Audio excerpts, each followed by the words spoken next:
गुरुवे गौरचंद्राय राधिकायै तदालये कृष्णाय कृष्णभक्ताय तद्भक्ताय नमो नमः.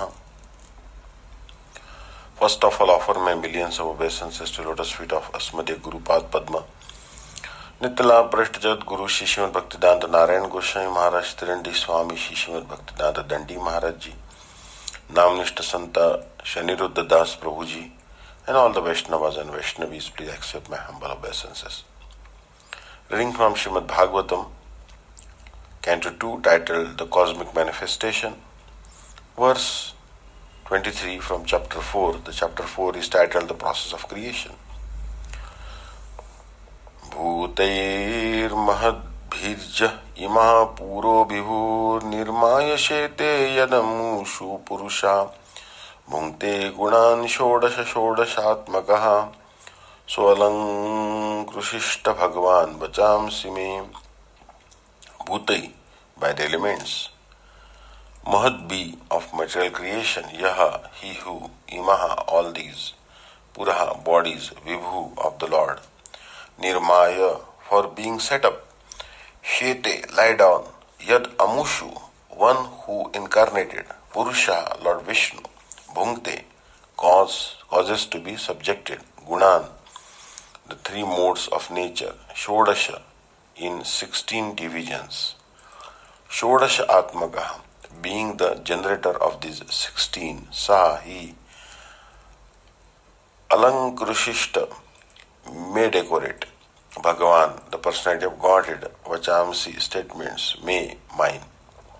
Translation. May the Supreme Personality of Godhead, who enlivens the materially created bodies of the elements by lying down within the universe, and he who in his Purush incarnation causes the living beings to be subjected to the 16 divisions of material modes which are his generator, be pleased to decorate my statements. As a fully independent devotee, Shukdev Goswami, unlike a mundane man who is proud of his own capability, invokes the pleasure of the personality of Godhead so that his statements may be successful and be appreciated by the hearers.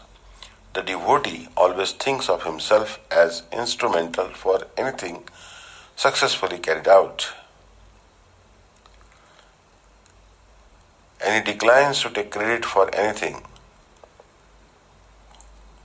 done by himself.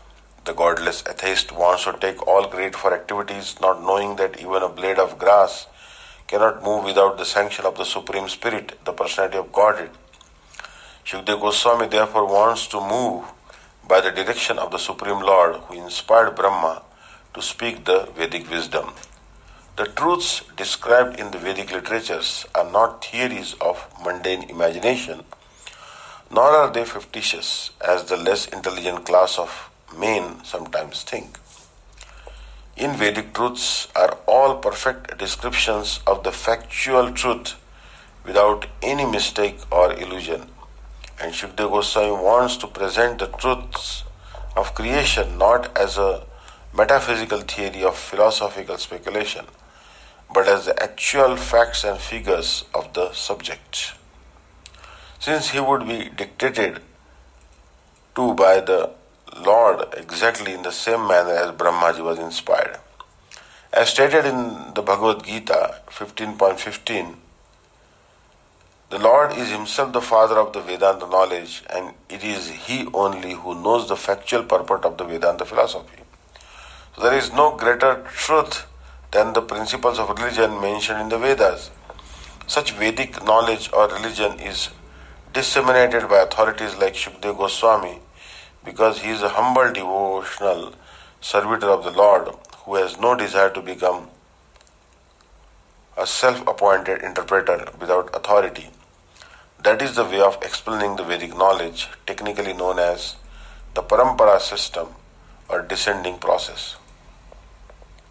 The intelligent man can see without mistake that any material creation, whether one's own body or a fruit or flower, cannot beautifully grow up without the spiritual touch.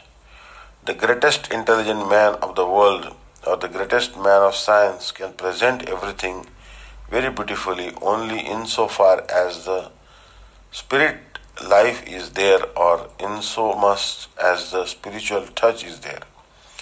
Therefore, the source of all truths is the Supreme Spirit, and not gross matter as wrongly conceived by the gross materialist. We get information from the Vedic literature that the Lord Himself first entered the vacuum of the material universe, and thus all things gradually developed one after another. Similarly, the Lord is situated as localized Paramatma in every individual being. Hence, everything is done by Him very beautifully. The 16 principal creative elements, namely earth, water, fire, air, sky, and the 11 sense organs, first developed from the Lord Himself, and were thereby heard by the living entities. Thus, the material elements were created for the enjoyment of the living entities. The beautiful arrangement behind all material manifestations is therefore made possible by the energy of the Lord, and the individual living entity can only pray to the Lord to understand it properly. Since the Lord is the supreme entity different from Shukdev Goswami, the prayer can be offered to Him. The Lord helps the living entity to enjoy material creation, but He is aloof from such false enjoyment. Shukdev prays for the mercy of the Lord, not only for being helped personally in presenting the truth, but also for helping others to whom he would like to speak. Text 24. Namastasmai bhagavate vasudevaya vedase papurjnanamayam saumyayan mukhamburuhasavam. Namaha, my obeisances, tasmai, unto him, bhagavate, unto the personality of Godhead, Vasudevaya, unto Vasudev or his incarnations, Vedase, the compiler of the Vedic literatures, Papuhu, drunk, Jnanam, knowledge, Ayam, this, the Vedic knowledge, Saumyaha, the devotees, especially the consorts of Lord Krishna, Yat, from whose Mukha Amburuha, the lotus-like mouth, Asavam, nectar from his mouth. I offer my respectful obeisances unto Srila Vyasadeva, the incarnation of Vasudeva, who compiled the Vedic scriptures. The pure devotees drink of the nectarian transcendental knowledge dropping from the lotus-like mouth of the Lord. Purport. In the pursuance of the specific utterance, Vedase, the compiler of the system of transcendental knowledge, Srila Sridhar Swami has commented that the respectful obeisances are offered to Srila Vyasadeva, who is the incarnation of Vasudeva. Srila Jogoswami has agreed to this, but Srila Vishwanath Thakur has made a further advance, namely that the nectar from the mouth of Lord Krishna is transferred to his different consorts, and thus they learn the fine arts of music, dance, dressing, decorations, and all such things which are relished by the Lord. Such music, dance, and decorations enjoyed by the Lord are certainly not anything mundane, because the Lord is addressed in the very beginning as para, or transcendental. This transcendental knowledge is unknown to the forgotten conditioned souls. Srila Vyasadeva, who is the incarnation of the Lord, thus compiled the Vedic literatures to revive the lost memory of the conditioned souls about their eternal relation with the Lord. One should therefore try to understand the Vedic scriptures, or the nectar transferred by the Lord to his consorts in the conjugal humor from the lotus-like mouth of Vyasadeva or Shukdev. By gradual development of transcendental knowledge, one can rise to the stage of the transcendental arts of music and dance displayed by the Lord in his rāsa-līlā. But without having the Vedic knowledge, one can hardly understand the transcendental nature of the Lord's rasa dance and music. The pure devotees of the Lord, however, can equally relish the nectar in the form of the profound philosophical discourses and in the form of kissing by the Lord in the rasa dance, as there is no mundane distinction between the two. Text 25. एतदेवात्मभूराजन्नारदाय विपृच्छते वेदगर्भोऽभ्याधात् साक्षात् यदारिरात्मना. Etat, on this matter, eva, exactly, Atmabhu, the firstborn Brahmaji, Rajan, my dear king, Naradaya, unto Narad Muni, Vipruchate, having inquired about it from Vedagarbha, one who is impregnated with Vedic knowledge from birth, Abhyadhat, apprised, Sakshat, directly, Yat, Aha, what he spoke, Harihi, the Lord, Atmana, unto his own Brahma. My dear King Brahma, the firstborn, on being questioned by Narad, exactly apprised him on this subject, as it was directly spoken by the Lord to his own son, who was impregnated with Vedic knowledge from his very birth.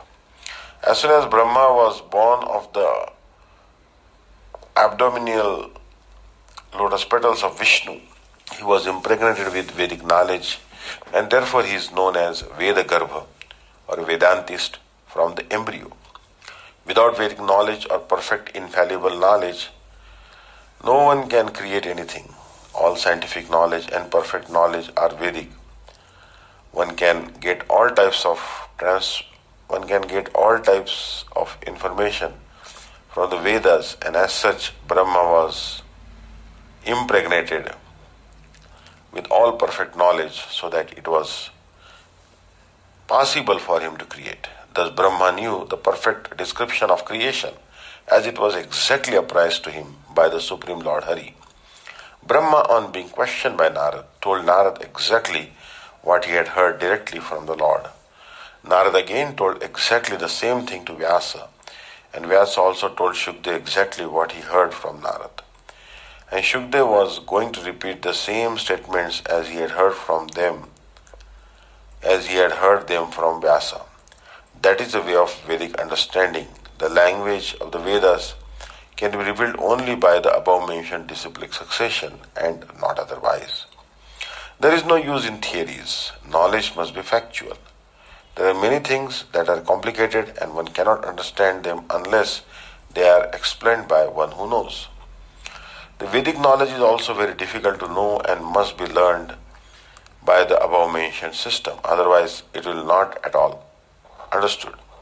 Shukdev Goswami therefore prayed for the mercy of the Lord so that he might be able to repeat the very same message that was spoken directly by the Lord to Brahma and what was directly spoken by Brahma to Narad. Therefore, the statements of creation explained by Shukdev Goswami are not at all, as the Mandanas suggest, theoretical, but are perfectly correct. One who hears these messages and tries to assimilate them gets perfect information of the material creation. Thus ends the Bhaktivedanta purports of the second canto, fourth chapter of the Śrīmad-Bhāgavatam, entitled The Process of Creation. Hare Krishna. Vancha kalpatarubhasya kripa sindhubhyo cha patitanam pavanebhyo vaishnavebhyo namo.